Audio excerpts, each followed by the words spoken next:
슬라이드 21절부터 23절까지요. 계속해서 이어서 한번 읽어볼까요? 21절부터 23절 저희가 한 목소리로 한번 읽어보겠습니다.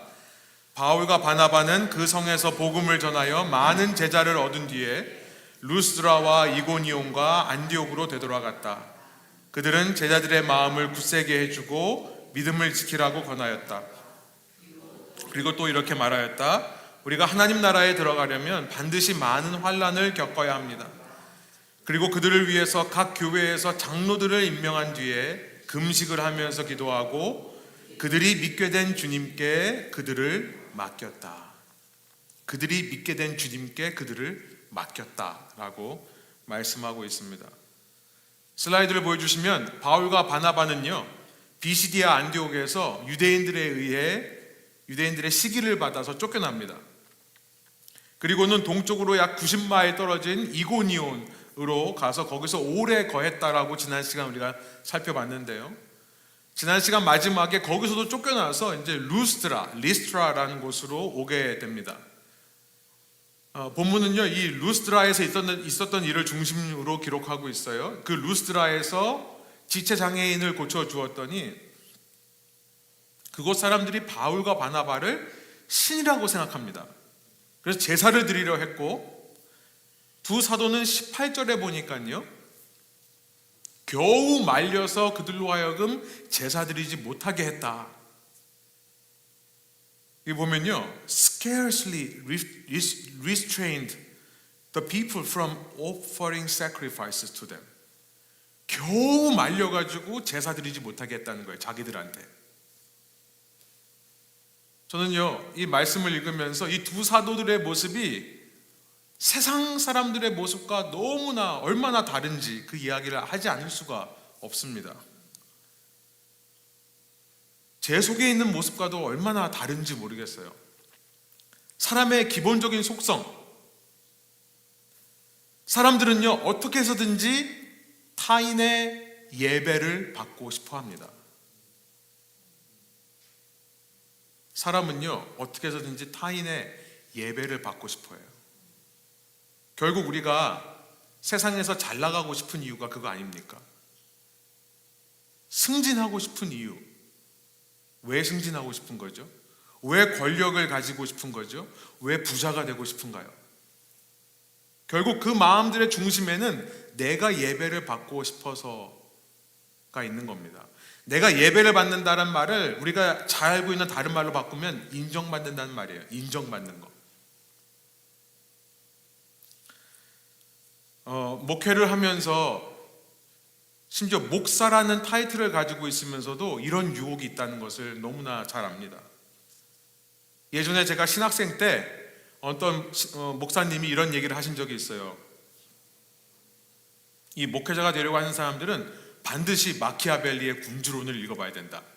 The Prince 아십니까? 마키아벨리의 군주론.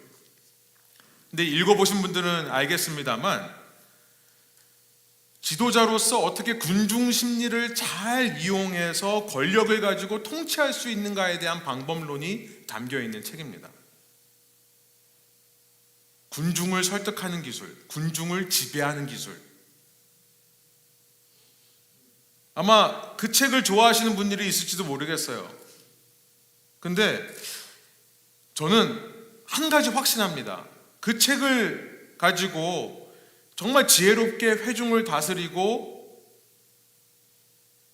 사실 다스리고라가 아니라 선동하고란 말을 쓰고 싶은데 좋게 표현해서 회중을 다스리고 정말 지혜롭게 할 수 있을지는 모르겠지만, 저는요, 이 마키아벨리의 군주론을 좋아하는 사람은 장담하건대 결코 오늘 본문의 바울과 바나바처럼 반응하지 않을 겁니다. 자기에게 예배하려고 하는 사람들을 겨우 뜯어 말리는 겁니다.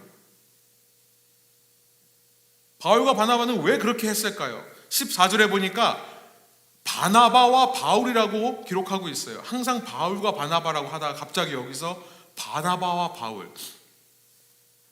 아마도 군중을 말리는 일에는 이 일만큼은 바나바가 더 앞장섰던 모양입니다. 왜 바나바와 바울은 군중을 말리려고 했을까?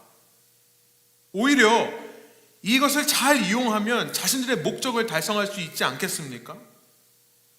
군중들이 자신들이 행한 이 기적과도 같은 놀라운 일, 나면서부터 지체 장애인이었던 한 사람을 걷게 한 일을 보고 그 능력의 일을 본 다음에 그들이 놀랐을 때 그들의 그 헛된 종교심을 잘 이용하기만 하면, 그거를 잘 설득하기만 하면 언젠가 그들을 그리스도께 굴복시키는 일을 할 수 있지 않았을까요? 저만 이런 생각을 하나 봐요. 저만 이런 잔머리를 굴리고 싶은가 봐요. 예수님을 위해서라고 포장하는 경우가 너무나 많습니다. 결국에는 예수님을 위한 거다. 근데 그 과정 속에서 바울과 바나바처럼, 바나바와 바울처럼 살지는 않는 겁니다.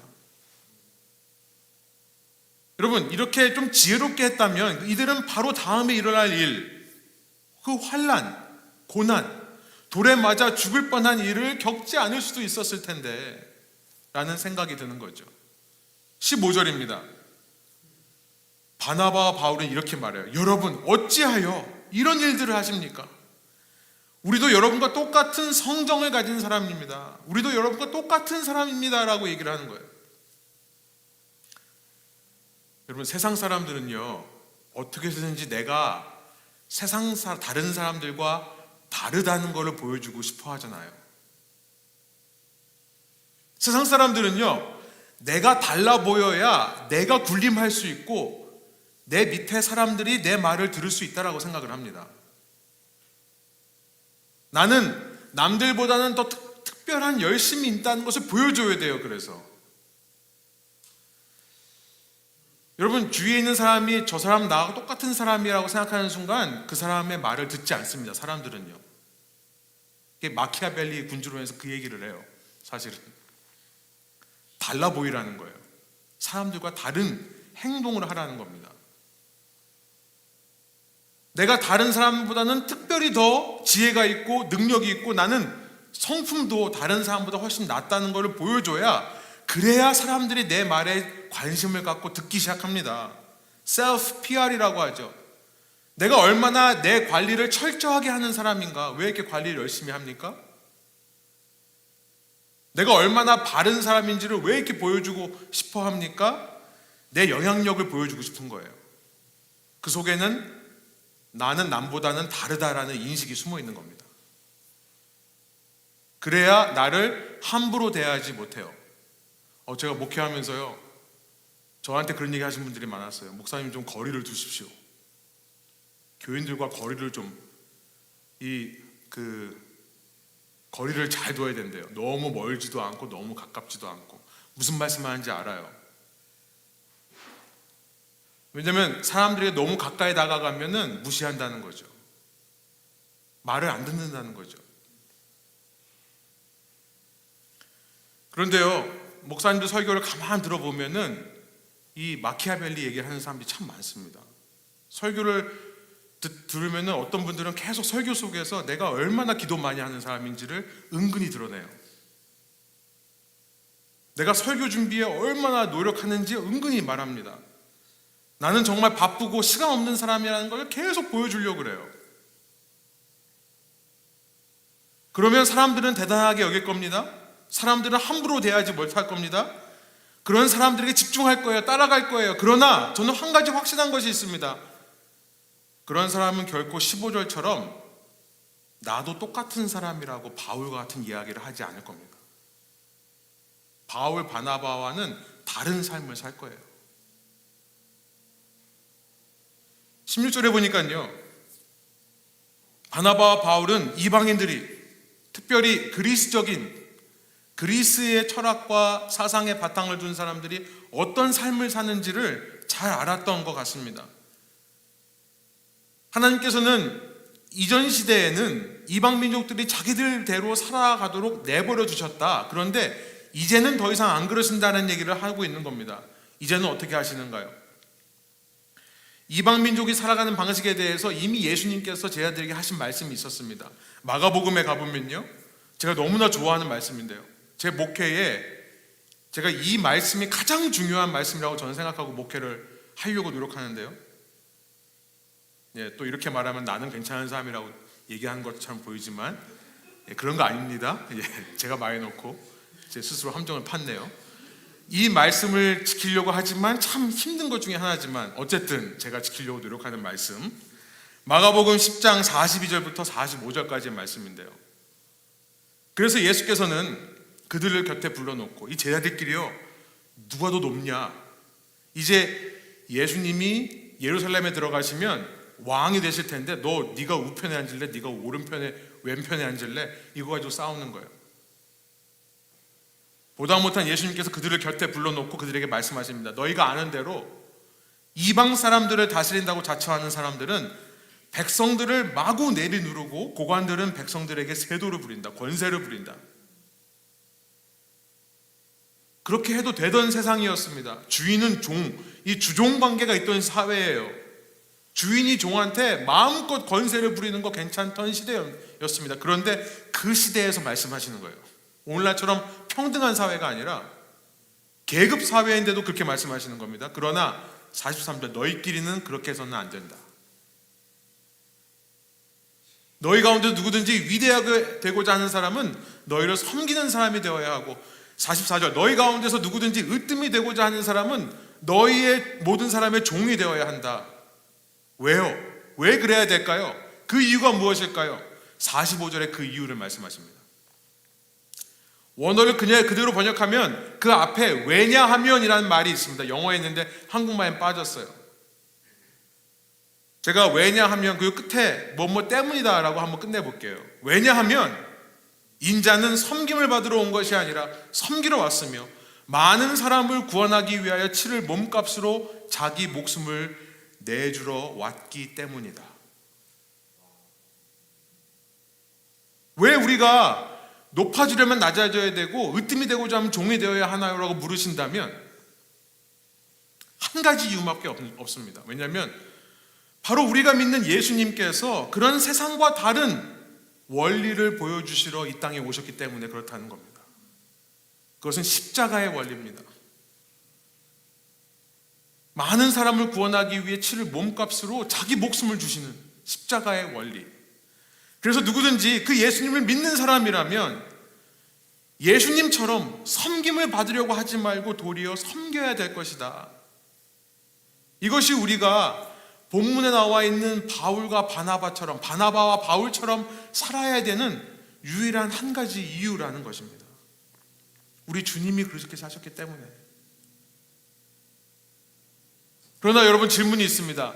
그렇게 예수님처럼 예수님의 방식으로 십자가의 길, 십자가의 도로 살려고 하는 사람을 과연 세상이 알아보고 인정해 줄까요? 전혀 그렇지 않습니다. 18절에 보니까 그렇게 예수님의 모습으로 얼마든지 군림할 수 있고 이용할 수 있고 선동할 수 있는데도 불구하고 예수님의 모습으로 낮아지려고 했던 바울과 바나바, 겨우 군중을 제사하지 못하게 말린 그 두 사람은요, 바로 다음 절 19절에서 이런 일을 겪습니다. 19절 한번 읽어보겠습니다. 그런데 유대 사람들이 안디옥과 이고니온에서 거기로 몰려와서 군중을 설득하고 바울을 돌로 쳤다.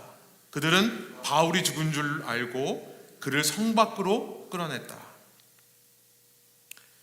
방금 전까지 두 사도를 신이라고 여기며 예배하려 했던 군중은요, 유대 사람들의 설득에 넘어가서요, 유대인들이 바울을 돌로 치는데도 방관합니다. 상관하지 않아요.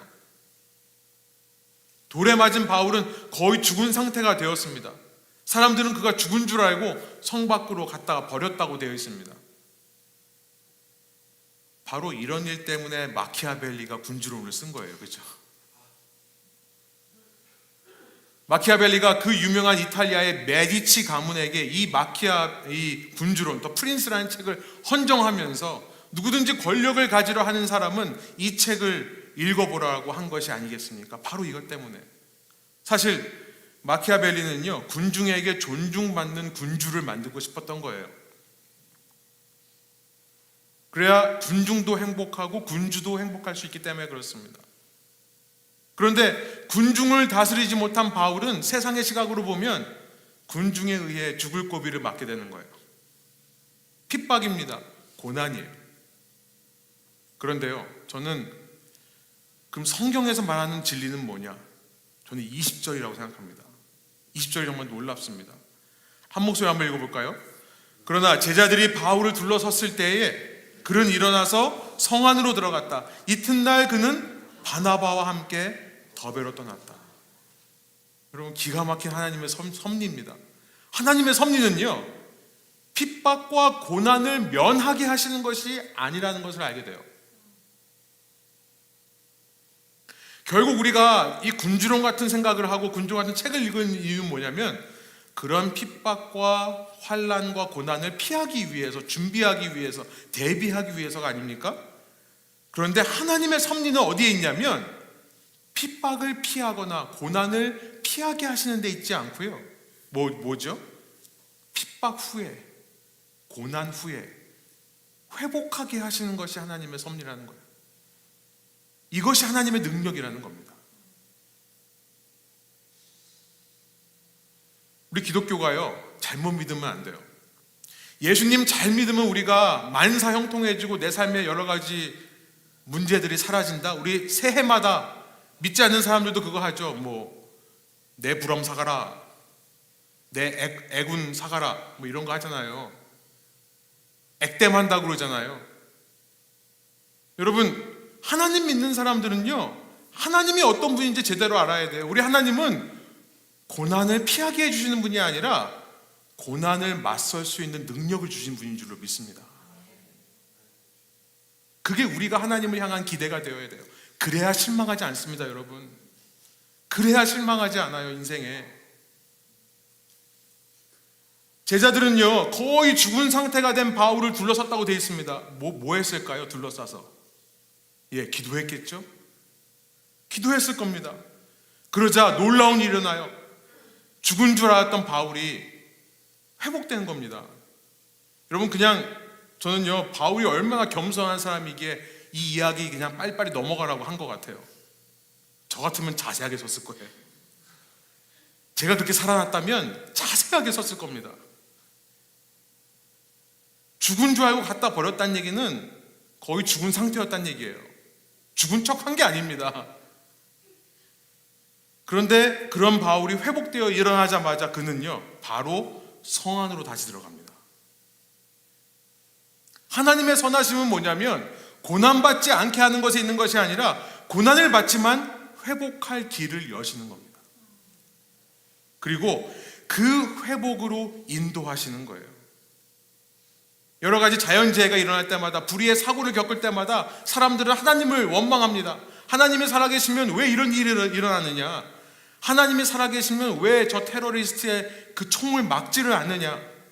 그런데요, 진짜 하나님의 능력은 어디에 있냐면 그 이후에 회복시키는 능력에 있습니다. 하나님 믿는 사람들이 그런 어려움 겪는 사람들을 그냥 지나치지 않고 돕는, 그들과 같이 우리도 낮아져서 섬기려고 하는, 그들을 종처럼 섬기는 모습을 통해 생명력이 흘러가는, 어디에 하나님이 계시냐고 한다면 저는 그렇게 얘기하고 싶어요. 그 자연재해 현장에 가서 뛰어가서 돕는 사람들, 그 자연재해를 회복시키기 위해 자기의 생명 같은 돈을 보내는 사람들에게 하나님의 능력이 보여지는 거다.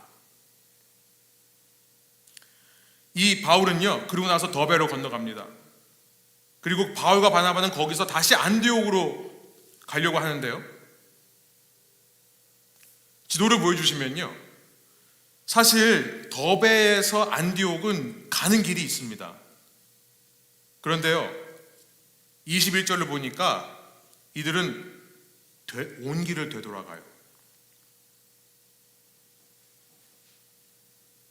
더베에서 안디옥으로 육로로 갈 수 있는데도 불구하고 다시 자기들이 왔던 루스드라와 이고니온으로 돌아갑니다. 그리고 나서는 다시 비시디아 안디옥에서 버가로, 거기서 배를 타고 시리아 안디옥으로 돌아오게 되는 겁니다. 쫓겨난 도시들을 다시 재방문해요. 아마 그들이 복음을 전하고 간 자리에 유대인들이 와서 똑같이 선동했을 거라는 생각을 했기 때문인 것으로 보입니다. 뭡니까? 스스로 환난 속으로 들어가는 겁니다. 고난 속으로 스스로 가는 거예요. 피하지를 않는 겁니다. 십자가의 길이 바로 그거예요. 중요한 것은 뭐냐면 그 제자들을 격려하면서 믿음에 머물러 있으라고 권하는 거예요.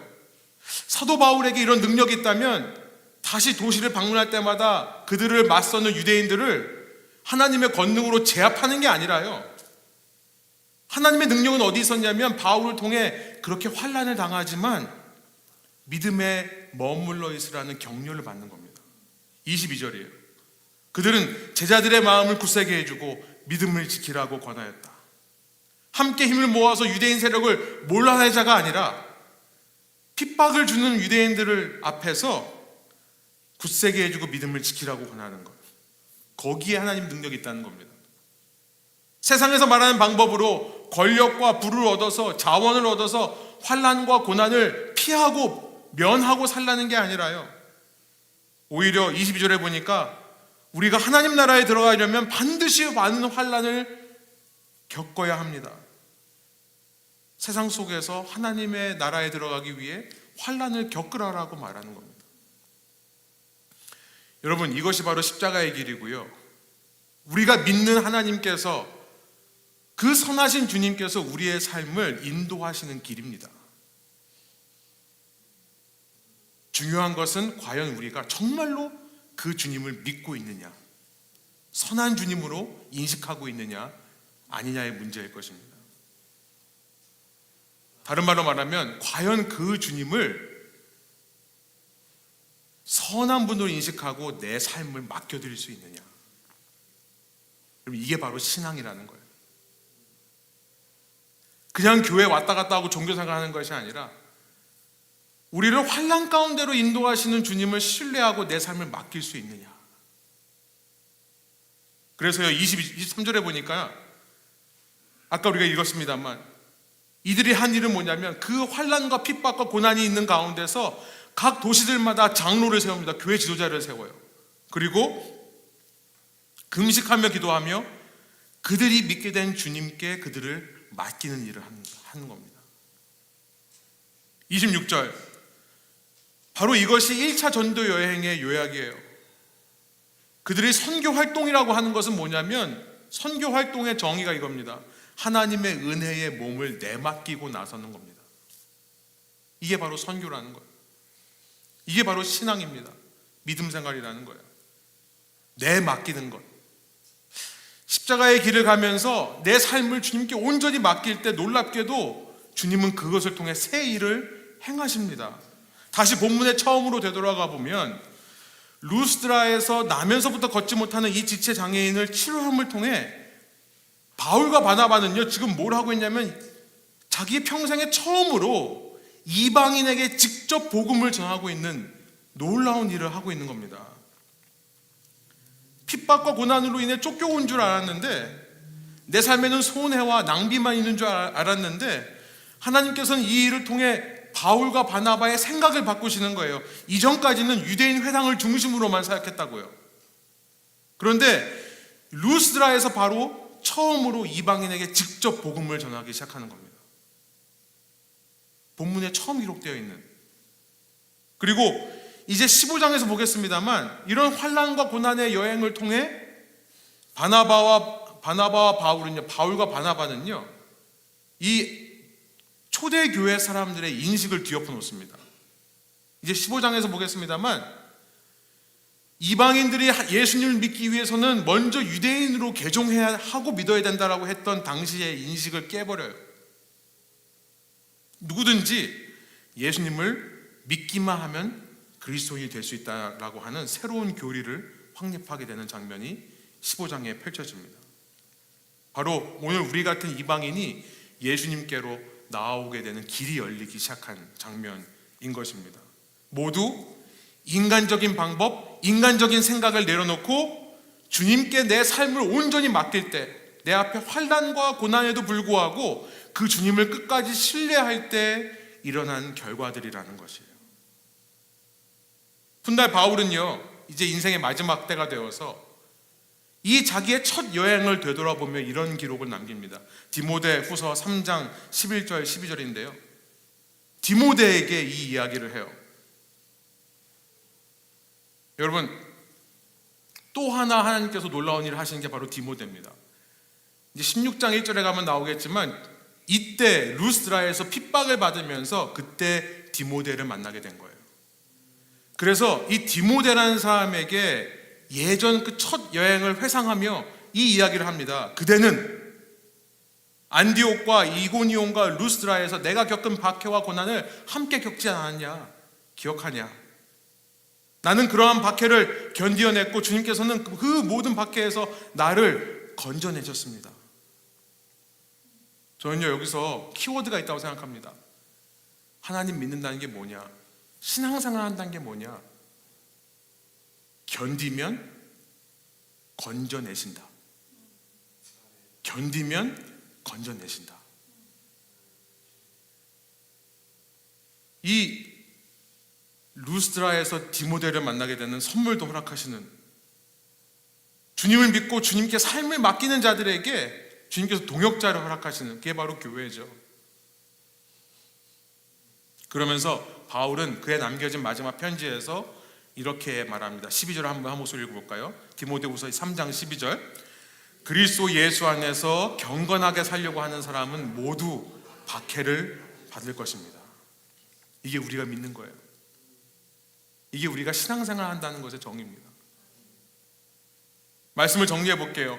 하나님을 믿는 사람은요, 반드시 세상 속에서 많은 사람들이 가는 길과는 전혀 다른 길을 선택하여 가게 되어 있습니다. 사람들은 오늘도 인정을 받기 위해 사람 위에 올라가려 노력합니다. 어떻게 해서든지 자신의 지혜와 능력과 나의 가진 권력과 부로 나에게 다가올 핍박과 고난을 피하려고 합니다. 그것이 지혜라고 얘기하는 세상이에요. 그러나 주님의 제자, 참 교회는요, 그런 노력보다는 주님께 내 삶을 온전히 내어 맡기려는 노력만을 합니다. 주님께서는 경건을 위해 반드시 박해와 고난을 통과하게 하시는 것을 알고 있습니다. 회피의 하나님이 아니라 회복의 하나님, 피하게 하시는 하나님이 아니라 회피의 하나님이 아니라 회복의 하나님. 그런 주님께 삶을 맡기면 예상하지 않은 놀라운 일들이 벌어집니다. 날마다 나에게 새로운 깨달음과 성숙, 변화가 있을 뿐만 아니라 내가 이룰 수 없는 일들을 이루게 되고 게다가 선물처럼 나에게 주어지는 관계들이 생겨납니다. 바로 주님 안에서 나와 동일하게 주님께 자기의 삶을 맡기며 그 십자가의 길을 같이 걸어가는 귀한 동역자들, 형제 자매들을 만나는 겁니다. 그게 바로 교회예요. 여러분, 이 사실을 아신다면 올 한 해 여러분의 삶을 전적으로 주님께 맡겨드리시기를 소원합니다. 주님께서 비록 고난의 환난의 한가운데로 우리를 인도하시더라도, 때로 사망의 음침한 골짜기를 지나게 하신다 하더라도 그 길 위에서 나는 주님께서 선한 목자라는 사실을 날마다 새롭게 체험하게 될 줄로 믿습니다. 제가 늘 하는 얘기인데요, 슬라이드를 보여주시면 썰렁한 얘기지만 또 말씀드릴게요. 어려운 일 당할 때요, 죽겠다라고 하지 마시고 좀 더 천천히 말씀하시라고요. 죽게 있다. 예, 진짜 죽겠다. 예, 죽겠다라고 하지 마시고 너무 힘들어 죽겠다 그러지 마시고요. 힘들어? 그러면 그것은 죽게 있다. 좀 더 천천히. 여러분, 바울이 인생의 마지막에서의 고백처럼 슬라이드 보여주시면 견디면 건져내신다. 한번 따라해 볼까요? 견디면 건져내신다.